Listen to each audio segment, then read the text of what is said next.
대답이다.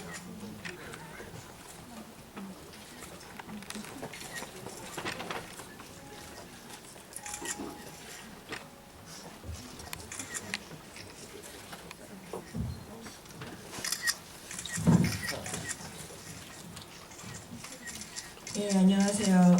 반갑습니다. 오늘 아가씨 확장판 상영 뒤에 GV 진행을 맡았습니다. 저는 이경미입니다.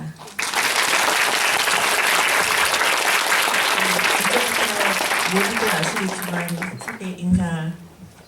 안녕하세요. 저는 아가씨에서 소키 역할을 맡은 김태규라고 합니다.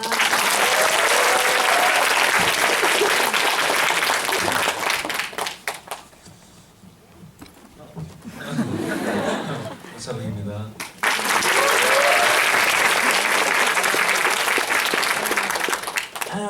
오늘 자리가 제가 박찬욱 감독님 작품의 GV를 진행한 것이 처음은 아닌데 오늘은 조금 긴장이 되네요. 왜냐면은 이 자리가 아가씨를 무척 사랑하시는, 너무나 사랑하시는 많은 분들께서 모이신 자리라서 제가 뭔가 조그만 말실수를 했다가 이렇게 막 꼬투리가 잡힐까봐 긴장이 됩니다. 저는 확장판을 오늘 처음 봤어요. 오늘 같은 날은 이제 특별한 손님도 계시고 그래서 제가 사실 무슨 말을 많이 하는 것은 별로 재밌지 않을 것 같아요. 그래서 그냥 간단하게 느낌부터 말씀드리고 그다음에 여러분들의 질문을 받으면서 중간중간에 얘기를 나누는 식으로 진행을 할게요.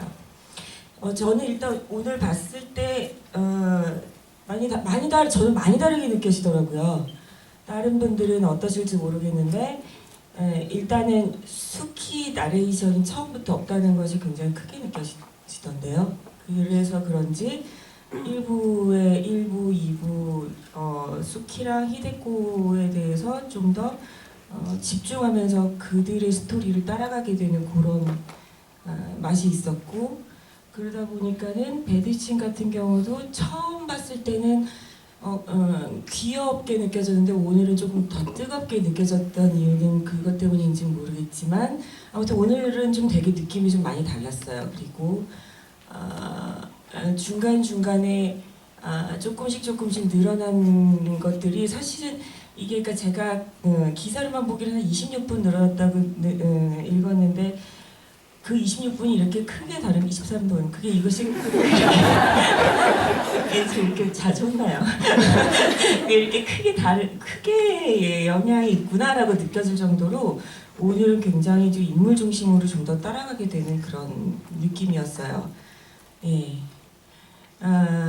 일단은 제가 여기 딱 들어오기 전에 감독님께서 오늘은 이분을 중심으로 진행해달라고 특별히 말씀을 하셨는데 저 알아요. 정말 아가씨를 너무너무 사랑하시는 많은 분들이 김태리 씨 정말 너무 아끼고 막 너무 사랑을 해서 어쩔 줄 몰라 하시는 분들이 엄청 많다는 거 알거든요. 일단 만나뵙게 돼서 너무 영광이에요. 예. 제가 그 박찬욱 감독님의 작품을 볼 때마다 매번 굉장히 놀라운 것은 감독님 작품의 여배우들은 가장 그 작품에서 최고의 모습을 보여준다는 점. 근데 제가 감독님의 작품에 스크립터를 해서 제가 그냥 봤을 때 경험으로는 특별히 막 뭔가를 막 그 현장에서 많이 주문하신다거나 뭔가를 막 이렇게 디렉션을 디테일하게 주신다거나 뭐 이런 느낌 별로 못 받았는데 항상 왜 감독님의 작품에서의 모든 여배우들은 최고의 연기를 보여줄까? 그게 항상 궁금하거든요. 김태리 씨 어떠셨어요? 이게 저의 최고의 모습이면 전 큰일 날 것 같은데요. 어쨌든 이렇게나마 포장해 주셔서 감사드린다는 말씀을 드리고 싶고요. 저는 확장판을 이틀 전에 이제 집에서 IPTV로 결제를 해가지고 9,900원 주고 제 얼굴을 제 집에서 보니까 느낌이 되게 특이하더라고요. 제가 확장판 말고 그 상영판을 처음 볼 때 정말 제정신을 못 봤는데 되풀이 됐어요. 못 보겠더라고요. 그래서 정말 꾸역꾸역 열심히 봤습니다. 오늘 좀 편안했으면 좋겠는데 그런 의미에서 저 말고 감독님한테 좀 질문을 좀 많이들 해주셨으면 좋겠습니다. 근데 현장에서는 어떠셨어요? 박찬욱 감독님 공연 현장에서 어떻게 그 디렉션을 주세요? 가장 인상 다른 깊었던 감독을 못 겪어봤으니 뭘 무슨 뭐가 다른지 알 수가 있나. 제가 없어서 아 감독님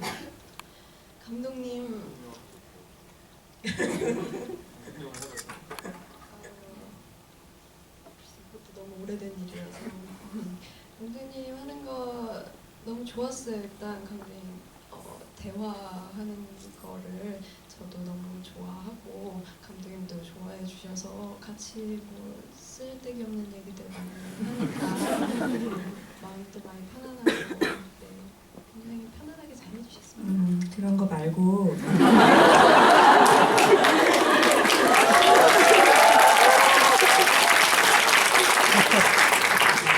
그런 거 말고 뭐 이렇게 뭐 힘들었을 때라든지 사실은 그때 삐졌는데 말 못했지만 지금 말할 수 있어요? 그런 거 없어요? 이거는 정말 감독님과 저만의 비밀로 남겨두는 게 좋을 것 같아요. 아 뭐가 있기는 있었어요? 눈물 콧물 쏙 빼고 어떤 장면 찍을 때 제일 힘들었어요? 그거 황상범에서 다시 한번 생각났던 건데 보영당 장면 찍을 때 정말 힘들었어요. 보영당 감독님 때문에 힘들었던 게 아니라 날씨가 너무 더웠는데 그때 아기들이 그 장면에 굉장히 많이 등장을 했잖아요. 그 아기들 8명과 함께 이렇게 들고 있는데 그걸 바라보는 아기들의 어머니들의 눈빛이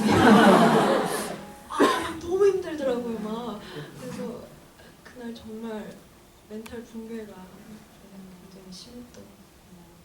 첫 장면은 어떤 장면을 찍었었어요, 태희 씨? 달리는 거요. 그 뭐지? 잔디밭에서.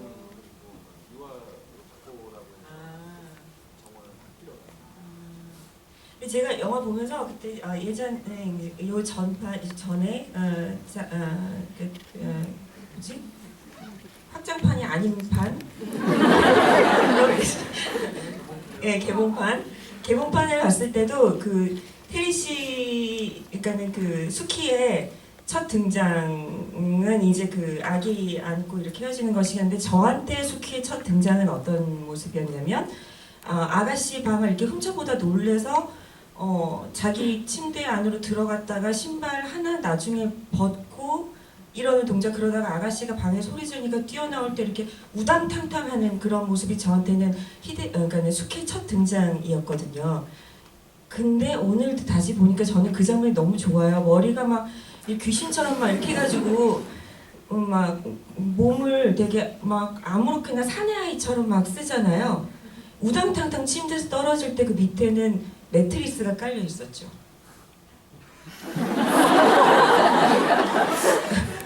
이게 그 실제로 이렇게 찍을 때 여배우들은 특히나 그 몸이 조금이라도 다치면은 그러니까 많이 신경이 쓰여요. 그래서 별것도 아닌 것 장면인데도 사실은 막 엄청 많이 이렇게 그 프로텍트를 하거든요.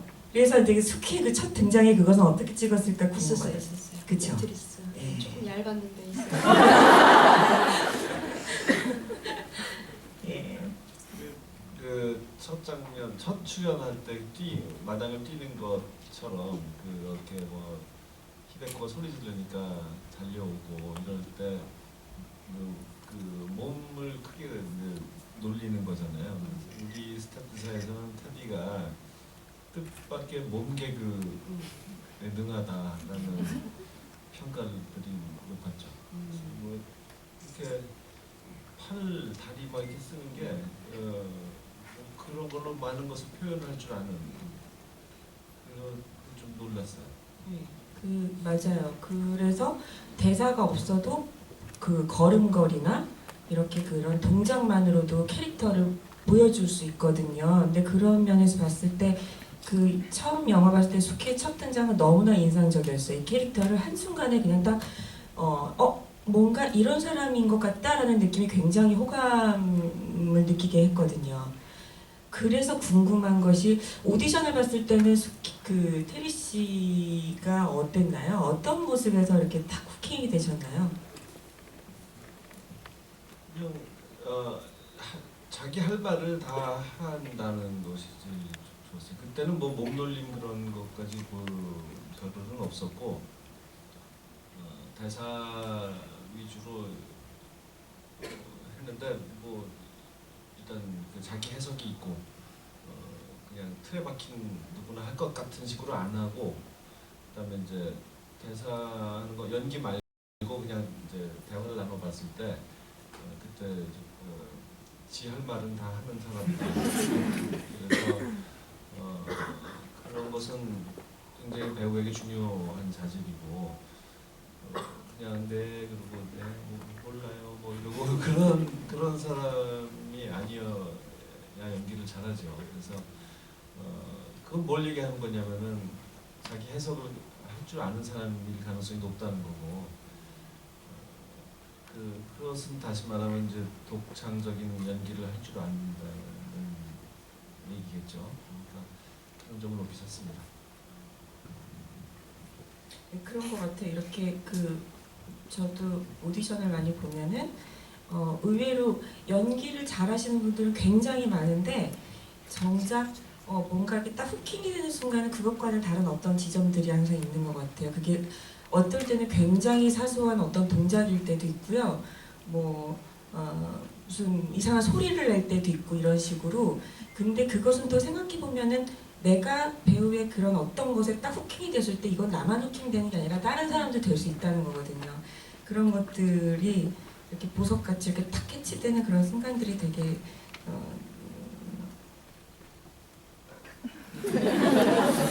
신기한 것 같아요. 네. 얘기를 제가 길게 자꾸 하게 되는 것 같아요. 질문을 받으면서 그러면서 이렇게 또 진행을 할게요. 아 그래요? 그리고 저는 오늘 새로운 걸 발견했어요.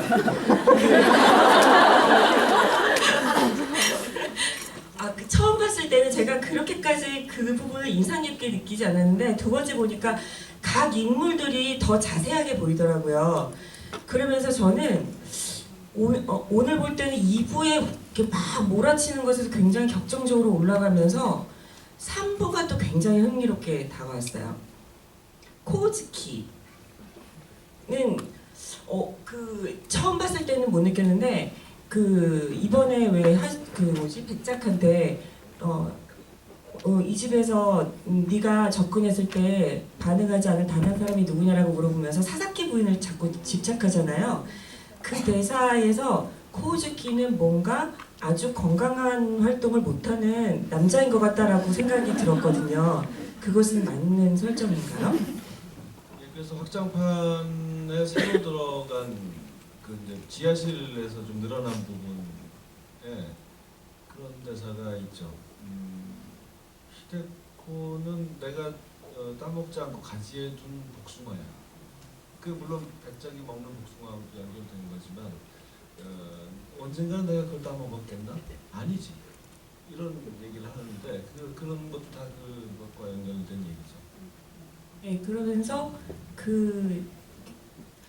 그러니까 자기 백작에게 마지막 여자가 누구냐라고 얘기하면서 사사키 부인을 자꾸 집착하는 그 대사들이 굉장히 오늘따라 굉장히 흥미롭게 느껴지면서 처음 봤을 때는 수키랑 히데코에만 집중을 하게 됐는데 백작과 코우즈키로 확장이 되면서 그 각 인물들 간에 그 인물이 갖고 있는 욕망이 어떤 식으로 발전되어 가는가를 보는 재미가 좀 흥미진진해서 저는 오늘 봤을 때 3부가 되게 재밌었어요. 네, 그리고 처음 봤을 때는 백작이 내 자신을 지킬 수 있어서 얼마나 얘기를 할 때 처음 봤을 때는 거기서 약간 웃음이 나왔었는데 오늘 볼 때는 뭔가 저도 심각하게 느꼈어요. 네, 좀 뭐라 그러지? 멋있게 느껴졌어요.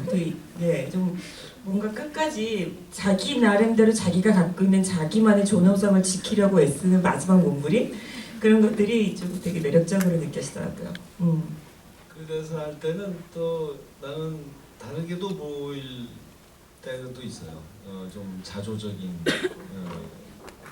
자기를 좀 비웃고 자기의 한심하다는 걸 좀 눈치채는 죽는 순간에 도달하니까 이제 그런 걸 깨닫게 되고 스스로 되게 비웃는 씁쓸함 그렇게 보려면 또 그렇게 보이더라고요.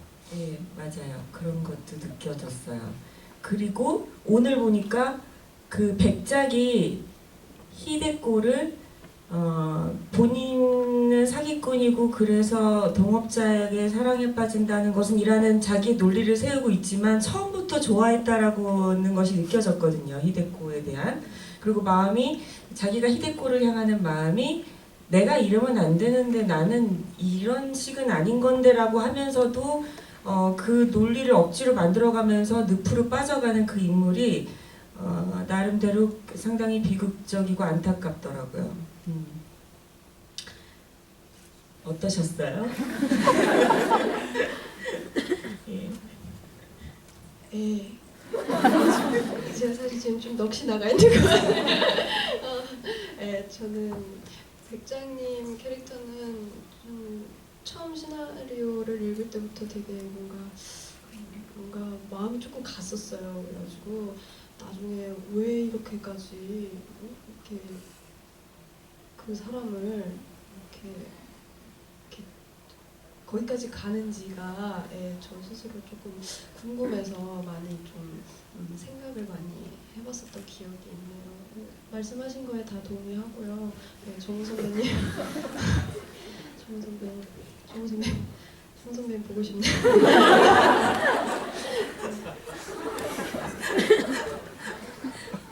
현장에서는 테리 씨는 어떤 분하고 제일 많이 노셨어요? 현장에서 보면 이렇게 어떻게 하다 보면 본의 아니게 막 이렇게 얘기를 더 많이 하게 되는 사람이 있잖아요. 다 잘 안 놀아주셔가지고 혼자 많이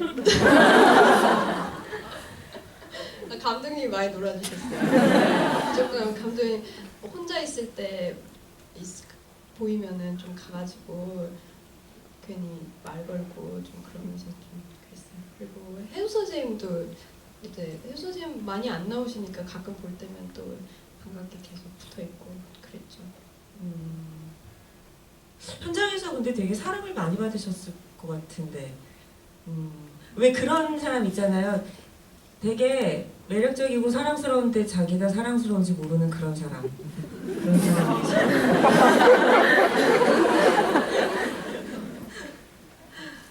동의하지 않습니다. 네, 뭐 질문을 한번 받아볼까요? 네, 이제 시작됐어요. 네, 이쪽. 저 질문이 배우님하고 감독님 두 분.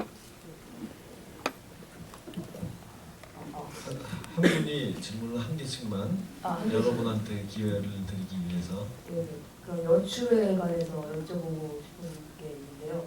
그 골무씬 때요. 카메라가 장면이 전환이 한번 돼서 밖에서 다 안으로 이렇게 들어오는 연출이 있잖아요.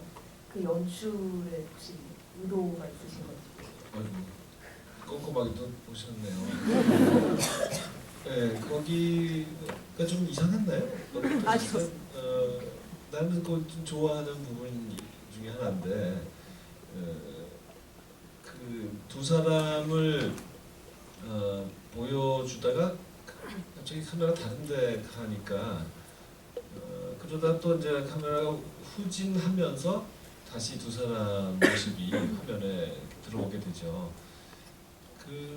그럼으로써 제가 보고자 했던 효과는 시간이 굉장히 오래 걸린 듯한 느낌을 자아낸 거였어요.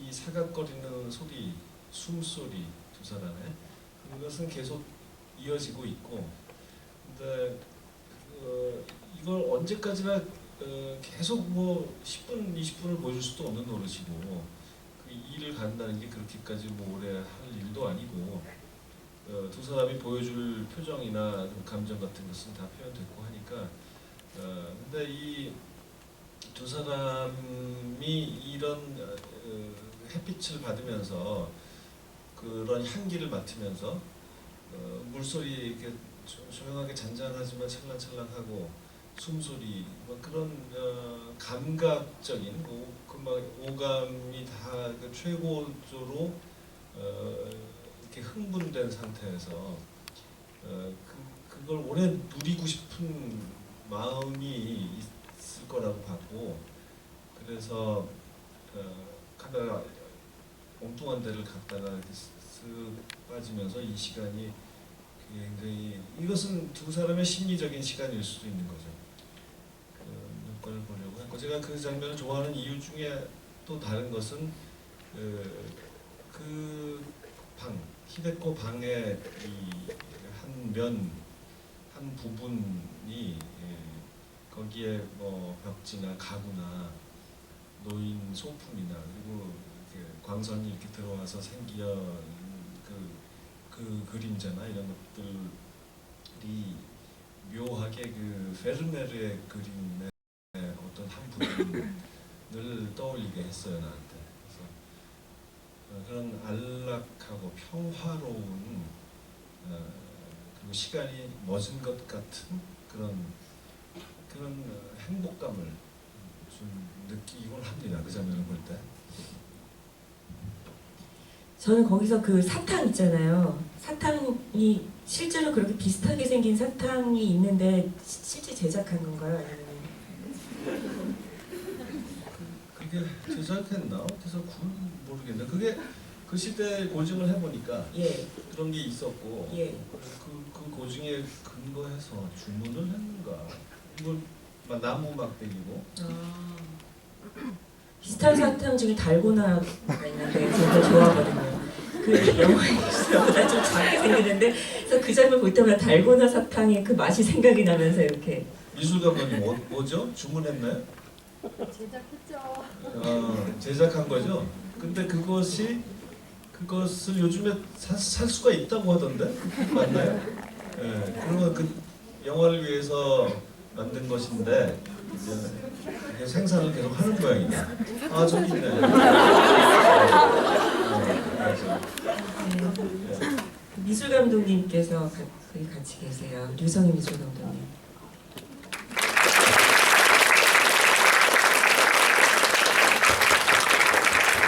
저희 선생님이셨어요. 저 학교 다닐 때. 다음 질문. 예, 저희 줄무늬 회색 줄무늬 옷 입으신 분.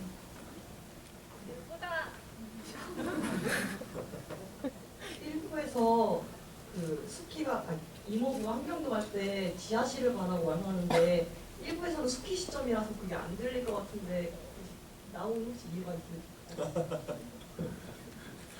아이고 못 당하겠다. 각본을 읽으셨으면 알 수 있는 건데 그게 대사는 일부에 나오는 대사가 아니죠 사실. 그리고 엄격히 따지면 거기 들어가서는 안 되는 장면이에요. 근데 편집을 하다가 우리 편집 감독님이 그런 아이디어를 냈는데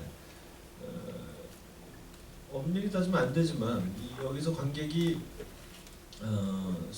잠깐 저게 무슨 소리지? 라는 생각을 하면서 영화 일부에서 가끔 그런 순간들이 있는데 관객이 좀 어리둥절하게 되는 때가 있죠. 그래서 그것은 지하실이 뭐더라? 뭐 내가 뭘 놓쳤나? 뭐 이런 생각이 들 수도 있고 그러다가 이제 그 궁금증이 나중에 풀리는 그런 방식이 나름대로의 재미는 있다고 생각했어요. 근데 저는 좀 고지식한 편이라 그게 이게 스키가 들을 수 없는 거리인데 이게 괜찮을까요? 뭐 걱정을 많이 했는데 편집 감독님은 야 영화 그 다 뭘 그렇게 뭐 그래서 우리 편집 감독님은 나의 선생님이었거든. 왜냐면 내가 연출부 막내 때 조감독이었던 분이라서 그래서 네 그러고요. 아 이번에 보면서 또 제가 새롭게 느꼈던 게 감독님께서 나는 고지식하는 편이라라고 말씀을 하셨잖아요. 근데 그거 그 말씀 하시니까 제가 생각이 났는데 예를 들면은 이렇게 영화 시작할 때 이 집은 왜 이렇게 생겼냐면 이러이러하기 때문에 이런 양식을 이렇게 해서 이렇게 한 거야라는 거를 쭉 길게 설명을 하잖아요. 저는 그게 감독님의 그 취향? 취향? 스타일? 맨스플레인 아니야? 아니에요. 예, 그런 거라든지 아니면은 그 백작이 죽기 전에 이 담배의 연기는 이러이러해서 이렇게 설명한다든지 그런 거 있잖아요. 굉장히 친절하게 그 논리적으로 이것이 왜 그랬는지를 그러니까 감독님의 영화 안에서의 세계를 아주 완벽하게 구사를 하시는데 약간 그 결벽증이 있으시지 않으실까라고 생각이 들 정도로 굉장히 완벽하게 그 만드시는 것 같다라는 것을 이번에도 제가 다시 한번 느꼈어요. 네, 다음 문제.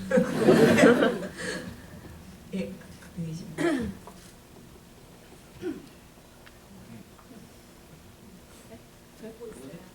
이리 오세요.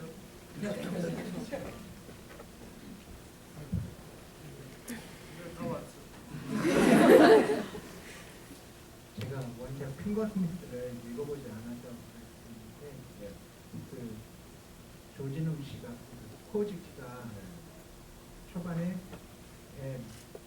무지의 경계선 그 얘기를 하잖아요. 근데 이제 하필 그 무지의 경계선이라는 뜻이 무슨 뜻이고 뱀이 이제 하필 동물 중에서 좋아하는 동물 중에서 하필 뱀이 어떤 의미로 사용되는가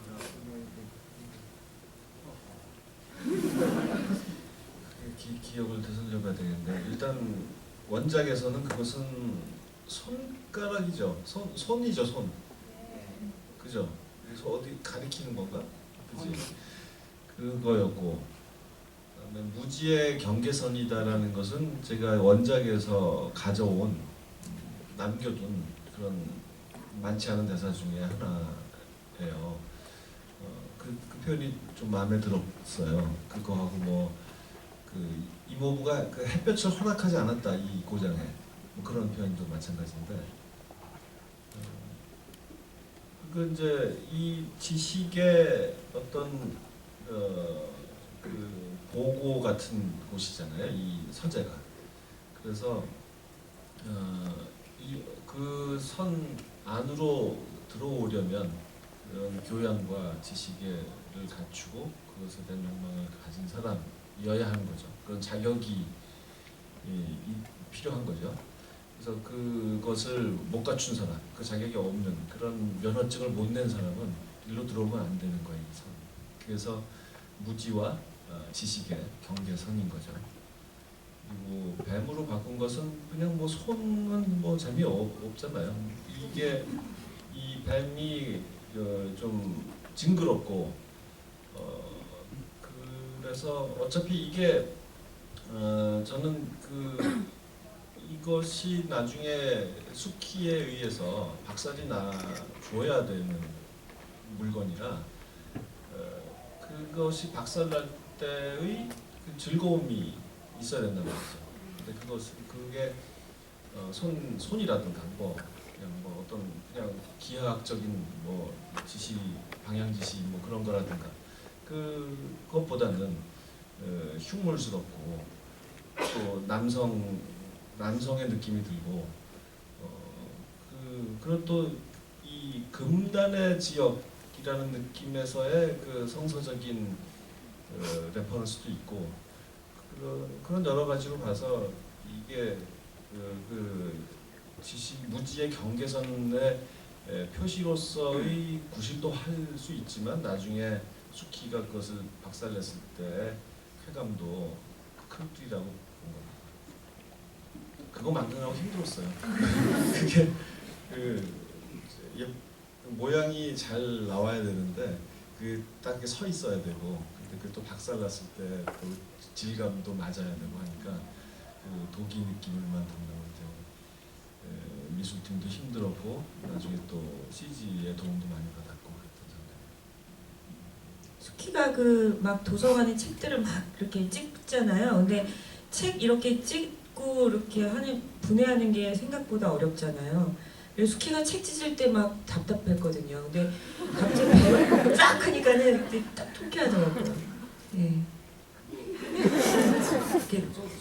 이렇게 저기 뱀이 이렇게 딱 이렇게 치잖아요. 뱀 머리를 딱 칠 때 한 번에 딱 뜨니까 되게 시원하더라고요.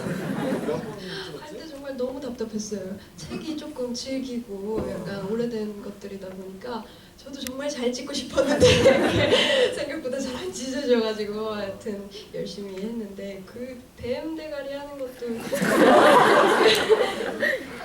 엄청 제가 헛스윙을 굉장히 많이 해가지고 예. 뱀 몇 개 만들었어요? 2개 있었는데 그래도 하나에 끝났어요. 왜냐면은 잘못한 게 헛스윙이어가지고 그러니까 잘못 친 건 아니어서 그래도 하나로 끝냈죠. 네, 그리고 책 찢을 때 그 은장도로 막 박박 긁다가 뭐가 손이 이렇게 어긋나서 뭐 자기 손을 다친 것처럼 이렇게 탁 놓쳤다가 다시 쥐고 하는 것을 좀 내가 갑자기 시켰는데 그걸 너무 내가 그래서 바로 그냥 탁 알아듣고 표현을 너무 금방 잘 해내더라고요. 그래서 아주 참 이뻤어요. 감사합니다. 그 장면 찍을 때 그거 또 영화를 보는데 좀 그게 너무 아쉬웠던 게 제가 굳이 그 은장도의 뚜껑을 그렇게 찾아가지고 또 다시 집어서 가더라고요. 그 정신없는 순간에 그게 너무 아쉬웠어요. 제가 소품들을 소중히 다루라는 생각에 그게 조금 아쉽네요. 버렸어야 되는데. 근데 정말로 막 정신이 나간 순간에 의외의 굉장히 그 논리 정연하고 침착함이 나온대요. 예, 진짜로. 예. 그래서 그 왜 가끔 비밀은 없다 얘기하는 그러니까 살인을 저지르고요. 살인을 저지른 후에 뒷정리를 너무 이상한 곳에서 깔끔하게 하는 습성을 보이는 행태들이 있대요. 은장도도 그런 거예요. 예, 다음 질문 받을게요. 여기 체크무늬 난방에 계신 분, 세 번째 돌아보신 분.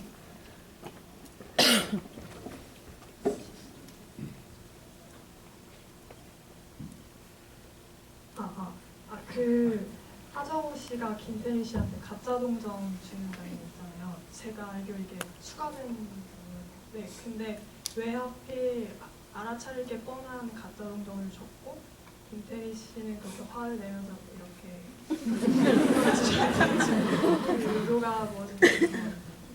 뭐 어차피 같은 팀이니까 그 수키를 속이는 생각으로 준 게 아니라 그냥 어차피 이거는 그냥 자기들끼리의 사인이고 그냥 연기일 뿐이니까 말하자면 연극을 위한 소품이잖아요. 소품을 진짜로 쓰지는 않잖아요.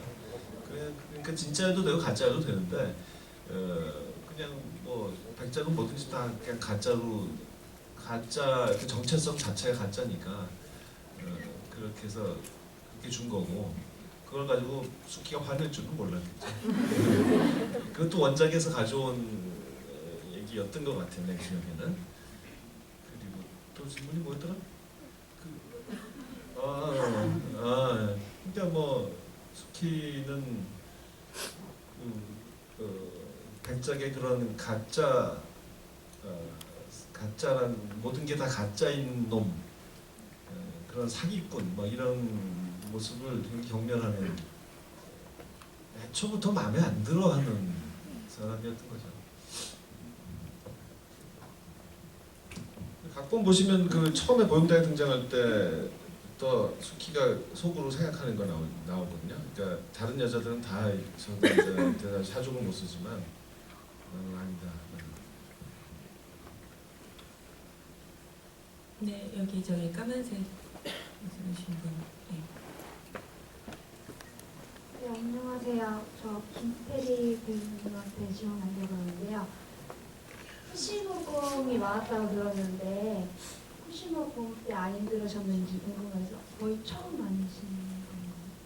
네, 단편 영화 찍을 때 진짜 짧은 단어로 한 번 한 적이 있었고 이게 이제 처음 하는 거였는데 많이 힘들었어요. 네, 감독님이 고생하셨죠. 저는 뭐 네, 그 나레이션이 저는 굉장히 좀 아쉬운 게 많은 편이라서 네, 죄송합니다. 제가 나레이션을 좀 더 잘했어야 했는데 굉장히 나레이션을 어디를 못 하셨는데요? 어디가 마음에 안 드세요? 타요.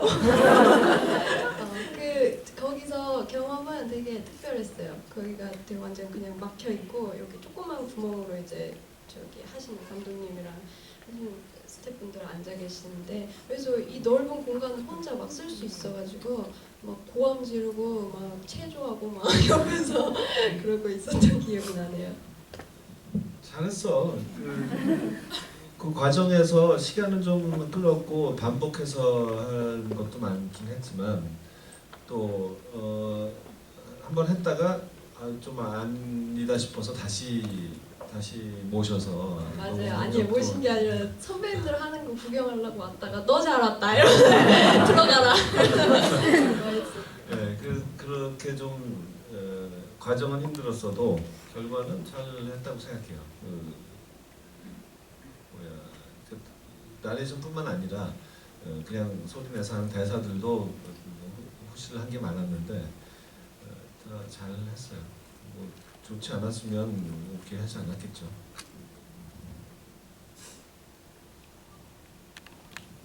네, 저기 빨간 옷 입으시는 분.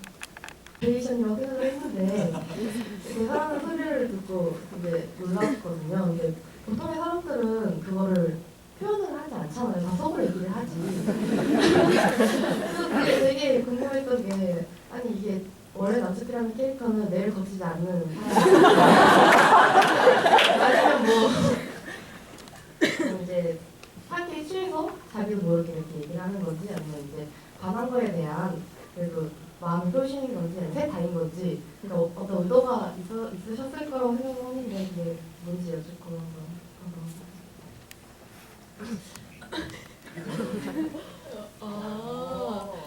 오. 아무 생각 없이 했거든요. 사실 이 바보 아니에요? 이런 말을 감독님한테 했던 적이 몇 번 있긴 한데 그 정도는 아니었어요. 그거는 네, 그냥 좀 왜냐면 그 앞에 그 전조로 그 노래도 했었고 이 냄새에 대한 향망에 대해서 궁금해하고 있던 차에 이제 인사랄까 저도 모르게 나온 거겠죠. 스캠을 좀 원래 그런 사람이다.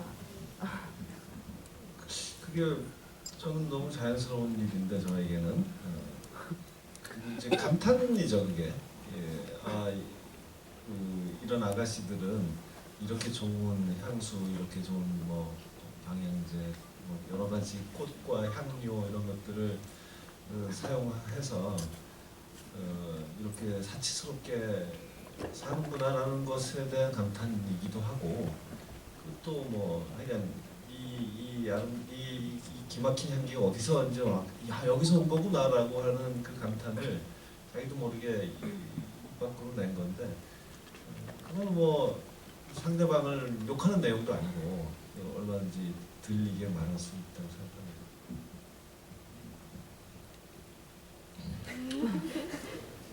저기 첫 번째 줄. 이거를 구역별로 약간 나누어서 해야 되겠다. 마이크 음선 한 번만 주세요.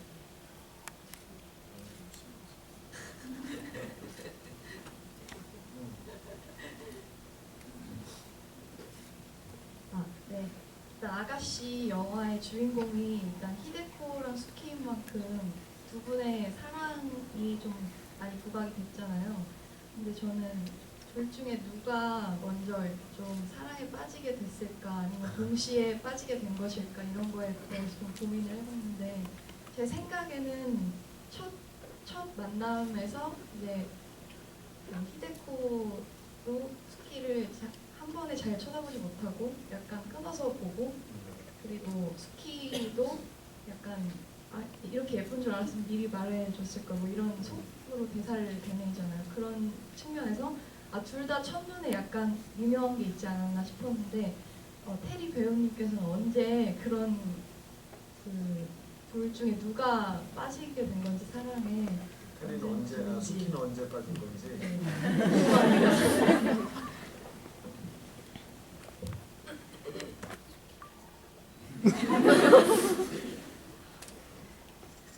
글쎄요. 일단 처음 만남에서 저는 수키한테 히데코보다는 수키 쪽에 훨씬 더 큰 강타가 있었을 거라고 생각하고요. 어떤 이 쇼킹 같은. 왜냐면 수키는 이제 그런 부류의 상위층의 그런 사람을 이제 제대로 처음 보고, 근데 그 상대가 너무나 아름답고 또 그냥 그렇게 멀리서 쳐다보는데도 향기가 날 것 같은 사람이니까 거기서 이제 히데코보다는 수키가 조금 더 많은 감정의 동요가 있었을 것 같고, 글쎄 저는 둘 다 그냥 점차적으로 커졌다고 생각을 하는 편이라서 그렇습니다. 감독님 어떻게 생각하시나요? 이거는 감독의 아주 유권 해석이라고 생각하지 마세요. 그냥 저도 관객의 한 사람으로서 들었던 기분은 그 아침에 정식으로 첫 인사할 때 아주 첫눈에 반했다고 생각합니다. 둘 다. 물론 그때 우리 리딩할 때는 이 갈아주는 장면이 결정적인 순간이 아니었겠느냐라는 대화를 했었는데, 그렇지만 관객으로서 저는 그렇게 생각해요.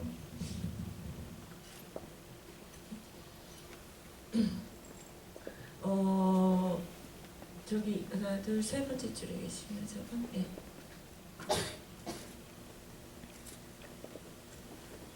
안녕하세요. 저는 궁금한 게 문어추나의 한솔 씨가 다시 그린 문어추나 힐사파이어 크리나의 거리를 표현하고 있잖아요. 마치 히데코처럼. 근데 그런 의도를 하신 게 왜냐면 아까 이경기 감독님께서 화장판을 보면서 고판돌이 히데코를 이렇게 좋아하는 마음이 이렇게 전체적으로 컨셉을 보였다고 했잖아요. 저도 그랬거든요. 근데 또 문어추나 이렇게 귀걸이를 수영하고 보면서 너무 기만하고 있고 너무 잔인한 거 아니나 하는 생각이 들었거든요. 그게 그놈의 한계인 거죠. 지 나름의 그 연모하는 정을 담아서 한답시고 한 거고, 이렇게 아름다운 여성이다. 그래서 그 그림의 모델로 삼은 거고, 근데 그것을 상대방이 봤더니 얼마나 기분 나쁠지 그런 쪽으로 상상을 할 줄 모르는 놈이죠. 지 나름으로는 그게 어떤 찬미 같은 거였으리라고 생각해요. 그런데 당사자의 기분은 완전히 반대일 거고, 수키도 그 새끼가 그린 거예요? 이거 그러잖아요. 그럴 정도로 파렴치하고 모욕적인 행동인데 그것을 모르는 인간인 거예요.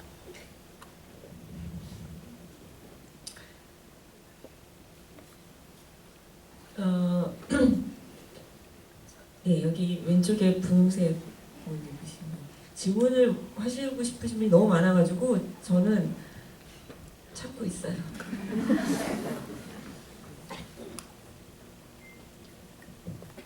안녕하세요. 저 질문 드리기 전에 저는 이제 이 영화를 맨 처음 봤을 때 가장 인상 깊었던 게 대사였거든요. 아마 지금도 많이 회자되고 있는 내 인생을 망치러 온 나의 구원자. 그 부분이 저는 역설적 표현이 쓰인 거잖아요. 그래서 제가 봤던 어떤 문학적 표현보다 훨씬 더 강하게 다가왔던 작품 같아요.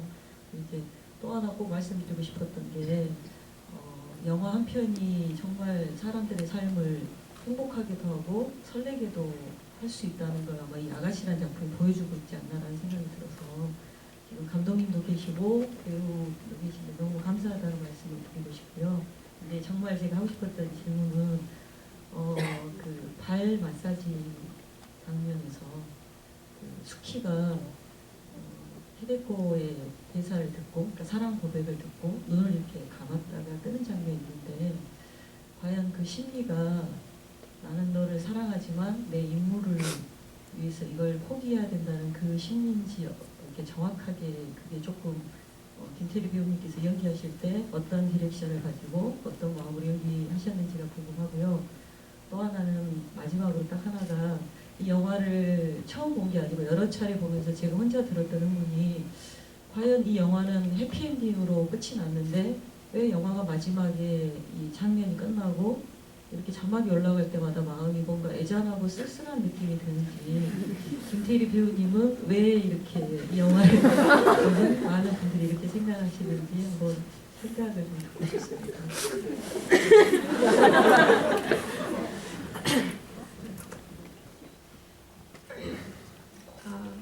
두 번째 질문은 제 질문이 아닐 거라고 생각해서 제가 역시 좀 나가 있었는데 첫 번째 일단 눈을 감았다가 대답을 저거 눈을 감았다가 떠라 했던 거는 감독님 디렉션이셨고요. 왜 웃으지? 그때 마음가짐은 수키가 이제 17년 동안 이제 계속 가지고 있던 그 아이덴티티를 이제 쭉 이어가고자 가장 최선의 노력을 한 순간이었죠. 글쎄 그 순간에 저는 일단 그 모르겠어요. 저 나중에 이제 관객분들 막 올려주시는 후기나 막 그런 편지들이나 그런 데서 보고 그렇게 생각할 수도 있겠구나 하고 느꼈는데 제가 그거 할 때는 수키는 히데코의 마음을 이렇게 완벽하게 파악하고 있지 않았던 것 같아요. 그때는 저는 그땐 어떻게 말해야 될지 모르겠네.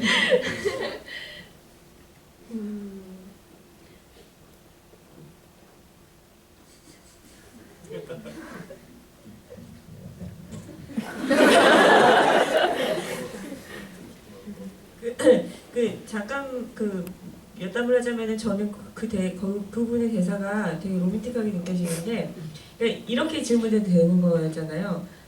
야, 나는 너가 좋은데 너는 나 안 좋아? 난 너 좋은데 이런 식으로 하면 되게 심플한 대사인데 너는 내가 꼭 결혼을 해야 돼 이런 질문이잖아요. 그러니까 이런 식의 단도직입적인 질문이 있는데 이런 식의 돌아가는 질문을 하면서 상대방의 그 진심을 묻는 이런 대화는 약간 좀 로맨틱하게 느껴지는 것 같아요. 그래서 그 장면이 좀 이렇게 로맨틱하게 느껴졌었어요. 저게 서로를 지금 속여야 되고 서로 등쳐 먹으려고 지금 작정한 상태이기 때문에 그럴 수밖에 없는 거고 그게 정사 장면 시작될 때 백장님이 이러실까? 뭐 남자가 바라는 게 뭐야? 뭐 백장님이 이렇게 하는 거 좋아하실 거예요? 뭐 이렇게 자꾸 남을 동원해서 표현할 수밖에 없는 것도 그래서 그런 거고 사실 이 관계, 이 로맨스의 슬픈 점이 있다면 그런 거죠. 자기 솔직하게 표현할 수가 없는 관계이기 때문에 사랑해서는 안 되고 또 사랑을 하면 할수록 미안해지고 언젠가는 저 사람을 이제 저 사람을 파멸시켜야 되니까 그런 미안하면 미안할수록 더 사랑하게 되고 이렇게 불행해지는 거죠. 그러니까 이 관계가 재밌는 것이고 슬프고 그것이 이제 극적으로 돌파했을 때는 큰 즐거움이 있는 거고 그렇죠. 그때 제가 그 기억이 났는데 그거를 임할 때 저는 숙희가 사랑이라는 감정에 대해서 잘 깨달지 못했다고 생각을 했어요. 그래서 그러니까 막 무슨 막 온갖 감정들이 막 소용돌이 치고 막 계속 뭔가 막 계속 들어오고 막 마음은 답답하고 막 화나고 막 미칠 것 같은데 이게 뭔지 잘 모르겠는 거예요. 근데 그런 것들이 좀 잘 드러났으면 싶었었고 그 장면에서 그러니까 모르는 상태인 거야. 아무것도 모르는 상태에서 내가 어떻게 말을 해야 하는 게 이성적으로 간 거죠. 그러니까 그 어떤 마음이 계속 일어나는 것보다는. 그래서 저는 그 뒤에 이제 아가씨가 나 때문에 세상에 죽음을 선택했다. 이제 그 뒤에 저는 깨달았다고 생각을 했었어요. 그리고 해피엔딩인데 왜 전하냐고. 네, 그 질문이었죠. 글쎄요, 일단 노래가 네, 그 노래가 좀 많이 애잔한 느낌인 것 같고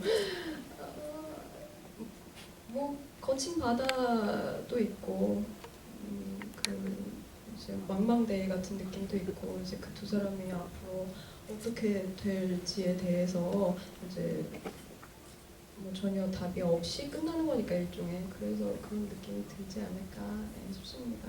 뭐 여러 가지 느낌이 드는 게 또 좋은 영화니까 마지막 결말 때. 노래하니까 갑자기 생각했는데 저는 오늘 볼 때 그 시퀀스가 참 좋더라고요. 히데코랑 백작이랑 첫날 밤을 보내는데 옆방에서 수키가 노래를 부르잖아요. 그러면서 우리는 그때는 그들이 정말로 뭔가를 하고 있는 줄 알고 수키가 이제 그 자기의 기분을 이렇게 위로하기 위해서 노래를 부른다고 생각하는데 3부에 가면은 그것이 아닌데 옆방에 수키의 노래소리가 들릴 때 백작의 얼굴이 이렇게 뭔가 그 복잡한 얼굴과 함께 그 노래가 깔리는 것이 이 노래가 2부에서의 느낌과 3부에서의 느낌이 다른데 묘하게 두 인물이 비슷한 감정으로 통하고 있다는 게 그게 좀 재밌더라고요. 그 두 인물이라 하면은 수키랑 백작이 그 한순간에 그 노래가 확실한 용도가 있죠. 첫 1부에서는 수키가 그 신음소리를 옆방에서 벌어지는 행위의 그 소리가 듣기 싫어서 그 소리를 이렇게 상쇄시키려고 부르는 내는 소리, 일종의 소리라고 느껴지는 거라면 3부에 가서는 히데코의 스스로 즐기는 행위에 도움을 주는 그런 소리죠. 그러니까 궁금한 게 제가 이런 부분에 약간 둔한 게 있어서 그 히데코는 칼로 뭐 하는 거예요?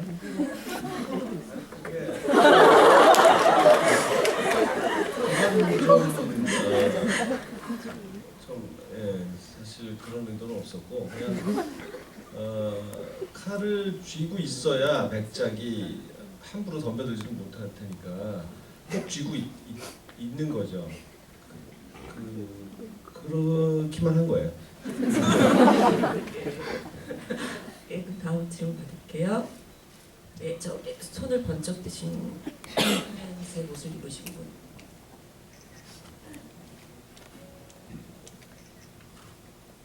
네, 일단 한문이랑 배우님께 좋은 영화 만들어줘서 감사하다는 말씀 드리고 싶고요. 제가 좀 긴장돼서 그런데 질문글을 좀 정리했거든요.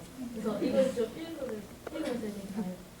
네, 제가 하려는 질문 이제 영화 내적 질문보다는 외적 질문인데요. 이제 아가씨 팬들은 이제 다양한 방법으로 아가씨에 대해서 궁금해하고 알고 싶어 하는데 이제 그리고 또 이거에 대해서 관련된 거라면 다 가지고 싶어 해요. 그래서 그 중에서 아트북이 포함되는데요.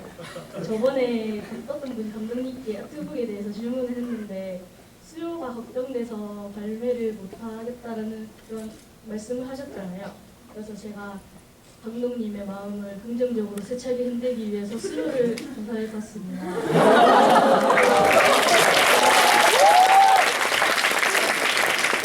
그래서 제가 결과를 말씀드려도 될까요?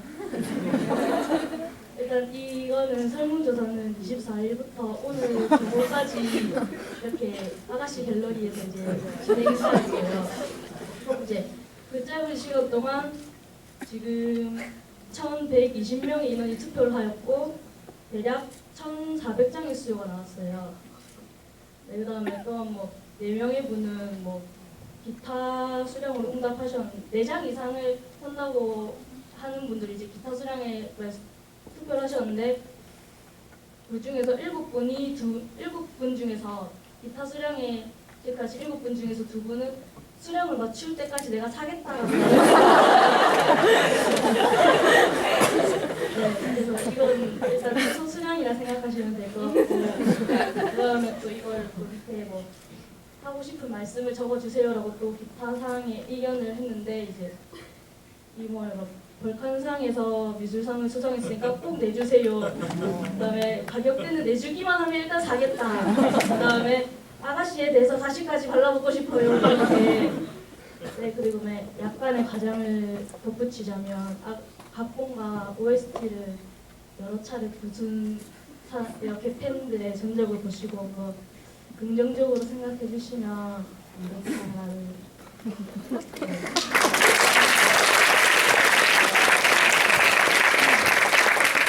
고맙습니다. 이 문제는 사실 제작비가 아주 많이 들어가는 종류의 책이기 때문에 제가 마음대로 결정할 수가 없고 출판사에게 이 말씀하신 내용을 전달을 할게요. 출판사로서는 뭔가 자기들도 확신이 있어야 시작할 수 있는 일이고요. 또 이 제작 과정을 담은 그런 다큐멘터리 책을 지금 만들고 있거든요.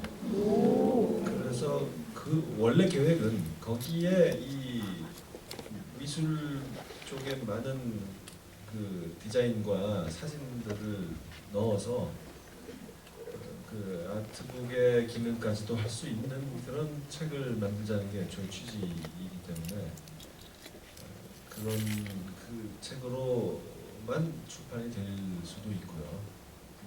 분리해서 아트북을 따로 만들 수 있는지 한번 물어보겠습니다. 제가 할 수 있는 말은 거기까지. 네, 여러분, 이쪽에 손을 번쩍 드시는 5번째 줄.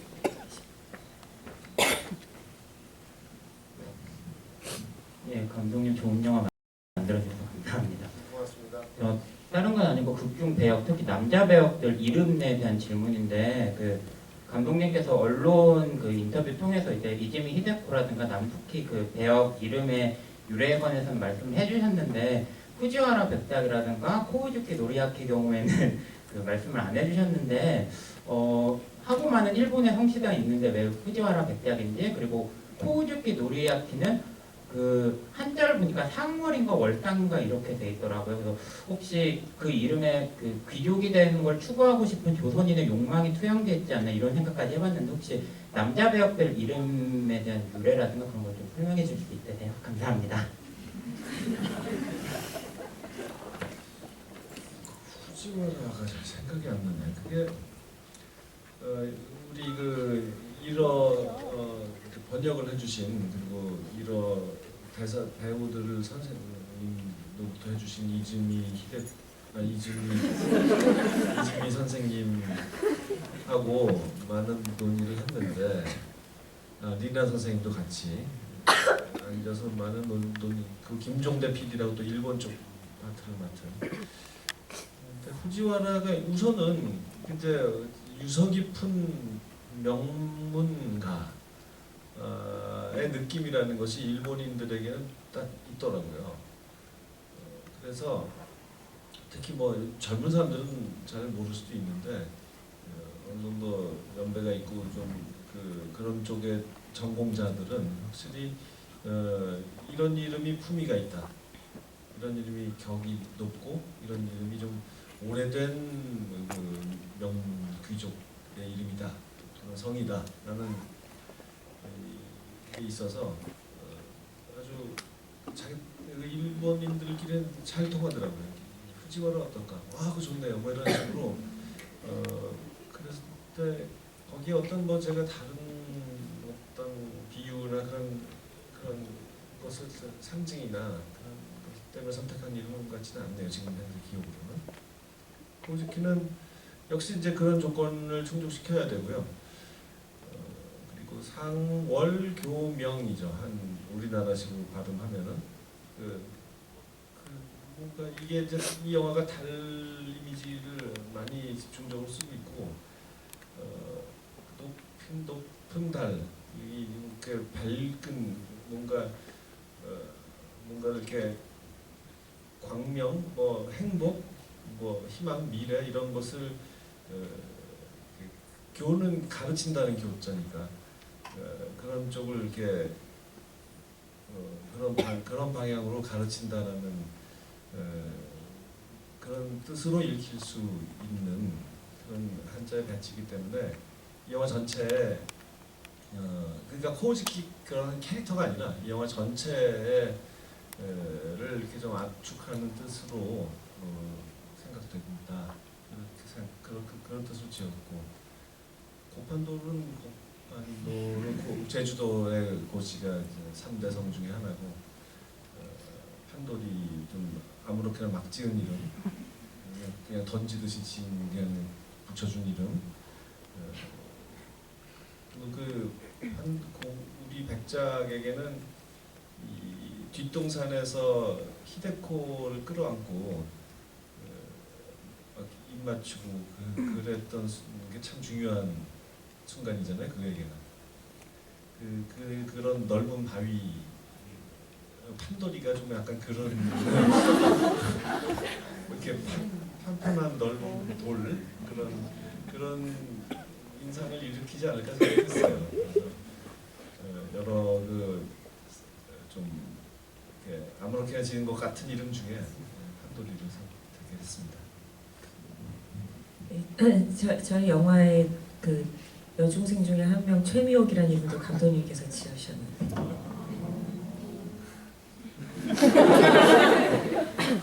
시간이 놀랍게도 1분 남았어요. 예, 이쪽에 계신 분?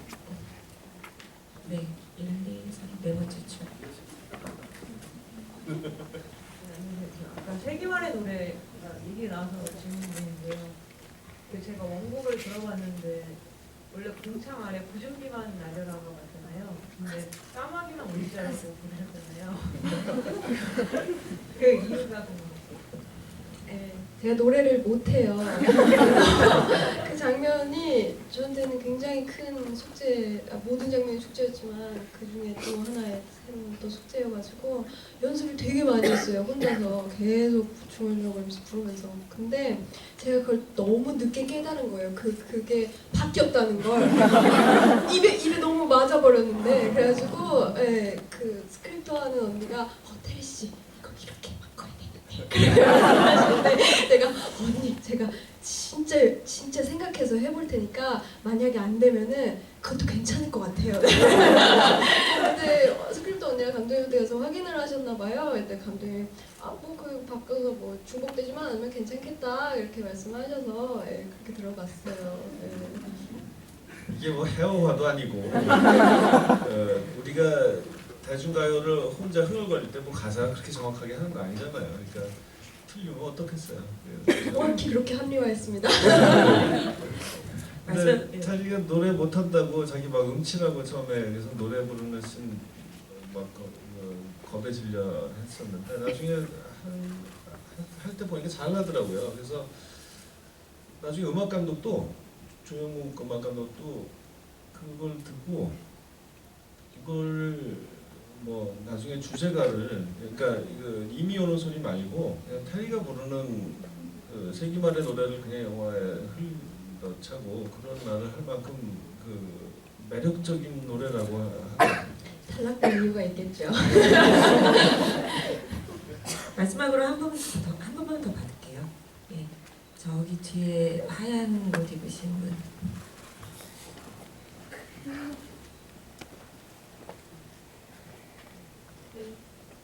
질문 시켜주셔서 감사합니다. 제가 손을 계속 들었는데 조금 서운해지는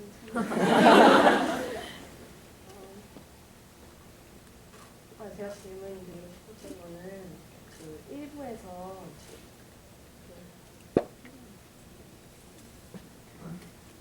일부에서 그 후지아라 백작이 미술 교육을 시켜주러 처음 오잖아요. 근데 밖에서 안 들어오고 막 기다리고 있는데 안에서 이제 그 히데코 씨랑 스키 씨랑 이렇게 앉아가지고 잠깐 그 구름이 지나가는 것처럼 빛이 어두웠다가 다시 밝아지는 그 시간이 흘러가는 그 장면을 넣으셨잖아요. 근데 그게 원래는 이렇게 둘이 서로 이렇게 마주보고 그렇게 오랜 시간 바라볼 수 있는 시간이 분명히 둘이 같이 있을 때 충분히 있었을 텐데 왜 하필 후지아라 백작이 오기 직전에 그 장면을 넣으셨는지 그 의도가 좀 궁금해가지고.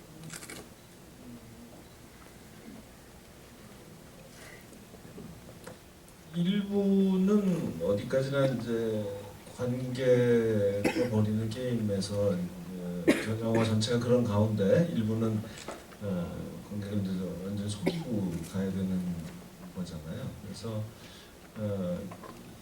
그 전에 보면은 그 바로 전신이죠. 그 창에 이마를 대고 유리에 대고 이렇게 내려다보고 수키가 가엾다, 가짜한테 마음을 뺏기다니 그런 것들이 다 일관되게 그러니까 히데코가 백작한테 완전히 반했다, 완전히 빠져있다. 그 전에도 또 왜 백작님 만난 적 있나 보지? 모르고 뭐 어쩌고 하니까 하필 왜 밤에만 그러실까? 뭐 이러면서 이렇게 그 히데코가 좀 묘한 표정을 짓는 것도 다 그런 거잖아요. 그래서 히데코는 정말 초조하게 백작님을 기다린다. 그리고 수키는 그것을 딱하게 여긴다. 그래서 그 기다림의 시간이 하나하나 사람이 빨리 오지 않으면 막 너무 1분 1초가 정말 영원처럼 길게 느껴지는 그런 느낌을 주려고 했습니다.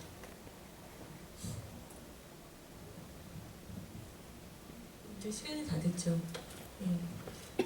예. 정말 시간이 너무 빨리 가네요. 예. 테리 씨, 예. 마지막으로 한 말씀 부탁드릴게요. 감독이 먼저. 지가 주인공이니까 제일 아주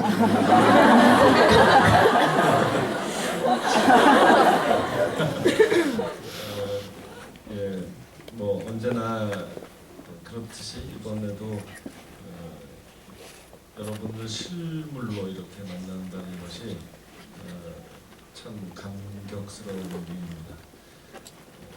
그냥 익명의 어떤 사람이 알 수 없는 공간에서 쓰는 그런 짧은 글들, 이런 또 어느 극장에서 누군가 보고 있겠지 라고 이렇게 상상하는 것, 그런 것도 행복한 일이지만 역시 이렇게 얼굴을 맞대고 함께 웃으면서 대화를 한다는 것은 정말 무엇과도 비교할 수 없는 소중한 경험이고 영원히 간직할 기억이 되리라고 생각합니다.